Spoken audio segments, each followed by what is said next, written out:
revés, ellos no tienen mucha tele, ahí va bien, ellos empiezan a hacer. Muy bien. La gastritis, que es la inflamación crónica de la mucosa gástrica, puede ser de dos tipos: la crónica y la aguda. La aguda es cuando es de manera corta, en un poco tiempo, en unas primeras 24, 42 o 48 horas, ¿no? Pero más que por temporalidad, tiene que ver con lo que tú encuentras en el interior del tejido. ¿Se acuerdan cuál era el leucocito más frecuente, cuál era el leucocito más ávido en la sangre? El neutrófilo, ¿se acuerdan? 67, 70%. Ya. ¿Y por qué era el más ávido en la sangre periférica? Porque es el que más rápido se presenta ante la inflamación. Por eso es que la gastritis aguda, ¿no? Lo que yo voy a encontrar es una infiltración neutrofílica. Acá está al revés, por cierto. Está al revés. O sea, esto debe ir acá y esto acá. Entonces, en la gastritis aguda, lo que yo voy a ver es principalmente la infiltración por neutrófilo. Mientras que la gastritis crónica, hay una infiltración por parte de los linfocitos, células plasmáticas, macrófagos, nucleares. Y a su vez, la gastritis crónica se puede diferenciar en dos: atrófica y no atrófica. ¿Por qué atrófica? Porque a veces esta inflamación crónica, como en toda inflamación crónica, ¿a quién suele llamar? Al fibroblasto y a la creación de metaloproteinasas. Entonces, a la larga, la persona comienza a perder el grosor de la mucosa gástrica y va siendo reemplazada por otro tejido que no cumple sus funciones, ¿no? La gastritis aguda no es muy frecuente, afortunadamente, comparado así con la crónica. La aguda suele deberse puntualmente a algún agente, y dentro de los agentes causantes más frecuentes de aguda es la farmacoterapia.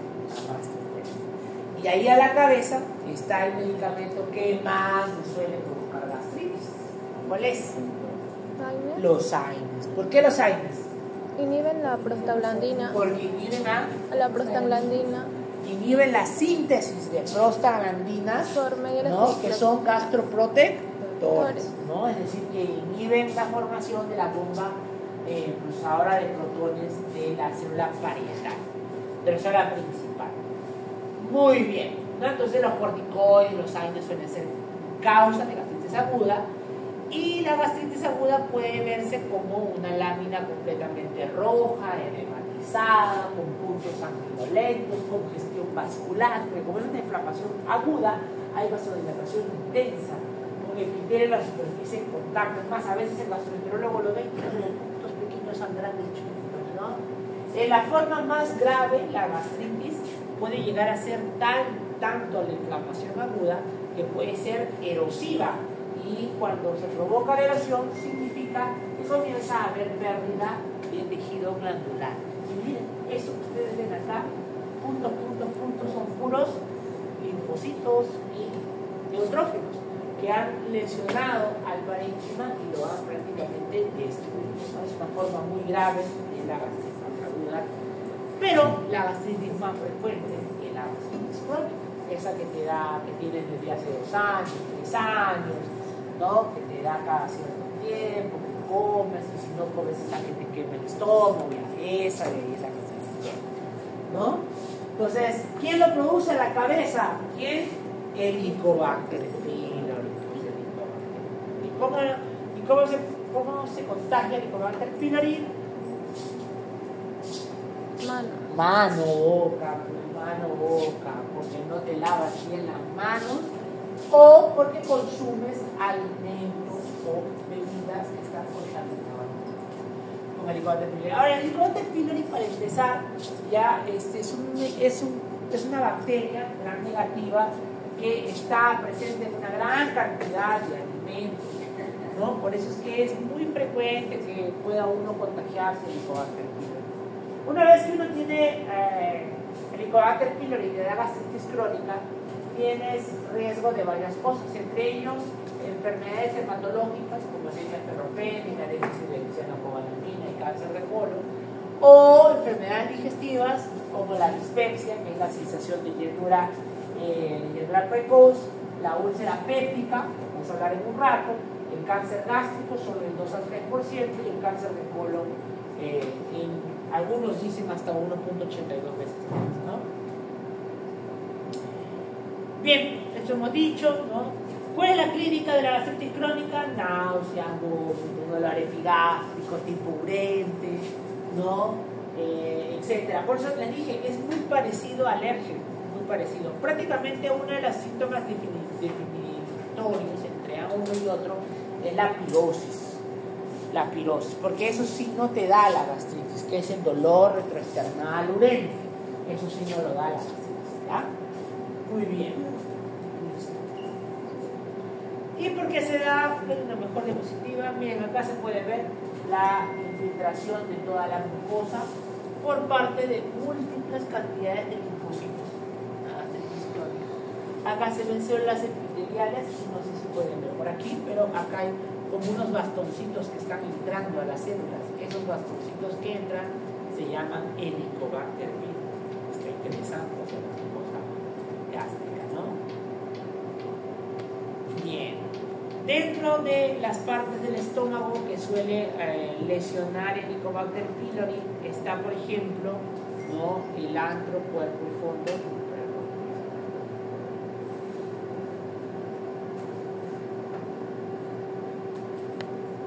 Ya, está el antro, cuerpo y fondo, ¿no? El antro, cuerpo y fondo. La enfermedad autoinmune, que es el fondo y el cuerpo, puede producirla, ¿no? Hay un enrojecimiento de los pies, las láminas propias con infiltrado linfocito, lo que hemos visto, y a veces puede haber metaplasia intestinal. Miren, a la larga, la gastritis crónica provoca de lo que la mucosa debería verse hasta acá. Miren hasta dónde se ve. Hasta aquí. Eso ha provocado un adelgazamiento de la mucosa gástrica y a la larga puede provocar lo que es una atrofia. ¿Está? Bueno, no se ve, pero provocaría una atrofia. Quiere decir que todo esto de acá comienza a adelgazarse aquí. Y ya tú solo ves criptas así nada más chiquititas, prácticamente no funcionales. Bien. Entonces pueden ser por diferentes causas. Hay otras causas como autoinmunes, químicas, ¿no? Por ejemplo, por reflujo duodenal alcalino. Bien, vamos a la úlcera péptica, que es la otra enfermedad que se parece mucho a la gastritis, pero que en realidad suele ser una complicación. La úlcera péptica es una solución de continuidad en la mucosa que sobrepasa a la muscular mucosal y alcanza a la submucosa y puede llegar inclusive a paredes más abajo, llegando inclusive a producir la perforación, es decir, llegando a la serosa, o sea, el peritoneo, ¿no? Es una complicación, es una urgencia. La úlcera péptica se caracteriza porque primero inicia de manera superficial, llegando solo hasta la submucosa, y usualmente el estómago o el duodeno, porque se puede presentar tanto en el estómago como en el duodeno, se suelen regenerar, pero cuando hay pérdida de tejido por debajo de la mucosa y se pierden células basales, ustedes saben que ya no se puede revitalizar, se tienen que volver a llenar, pero con otro tejido. ¿Con qué? Sí. Con fibrosis y con colágeno, ¿cierto? Entonces mira cómo se ve como amarillento. Esta es una úlcera que ya está sana, pero que se ve amarillento como un tejido fibrótico alrededor, porque hay una reparación fibrótica de la úlcera. La úlcera no se vuelve a regenerar el epitelio que ya se cambió, ¿no? Entonces, ¿cuál es la localización más frecuente? Bueno, puede ser entre el duodeno o puede ser el antrogástrico. Son los dos lugares más frecuentes de presentación, con un dolor tipo urente, anemia, porque evidentemente eso va a provocar sangrado, ¿no? Hemorragia, y a veces llegando a complicaciones más graves, como vamos a ver más adelante, ¿no? ¿Por qué se da la úlcera? Pues la úlcera se da porque hay una pérdida, o mejor dicho, hay un desbalance entre los factores protectores de la mucosa y los factores que son lesivos para la mucosa. Entonces, cuando se pierde el balance entre los dos elementos, es cuando se presenta la úlcera péptica. Y ese desbalance se puede presentar o en el estómago o en el duodeno. Por eso es que la úlcera péptica puede ser o gástrica o duodenal. De hecho, la más frecuente es la duodenal. ¿Ah? Muy bien. Y miren, esta es una úlcera. ¿Ve? Ya hemos pasado a la mucosa, que es una úlcera péptica, ¿no? Tenemos una pérdida de continuidad. Y acá, miren, tenemos una pérdida de continuidad que ya ha pasado la cirrosis. O sea, esto ya es una perforación. Es una perforación. Y se va llenando, pero miren, no se llena con el mismo epitelio. Se llena con un tejido totalmente amarillento, fibrótico, ¿no? Y es por eso que se puede ver así, ese centro amarillento de la úlcera una vez que ya se sale.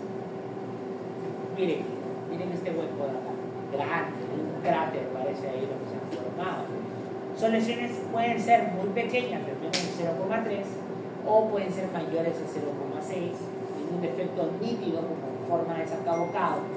Y la profundidad puede ser muy variable, pudiendo llegar a ser superficiales, o sea, solo hasta por debajo de la submucosa, o ser muy profundas y llegar a más allá de la cirrosis.